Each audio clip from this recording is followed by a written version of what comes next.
Hello everyone, welcome to my blog.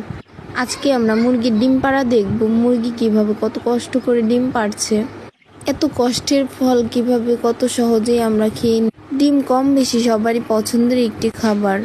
খামারে ঢুকে দেখি ডিম পাড়ার জন্য বসেছিল মুরগিটি। আমিও 10 মিনিটের মতো বসেছিলাম আপনাদের ডিম পাড়া দেখাবো বলে। কিভাবে ডিম পারলো ভিডিওটি শেষ পর্যন্ত দেখবেন।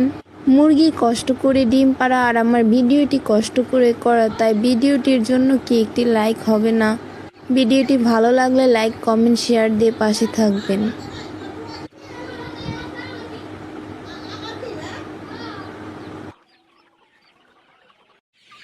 হ্যালো এভরিওয়ান, দেখুন আজকে আমরা মুরগি খামারে এসেছি মুরগিকে খাদ্য দিতে। মুরগিগুলো খাওয়ার জন্য কীরকম করছে, মাশাআল্লাহ দেখতে অনেক সুন্দর লাগছে।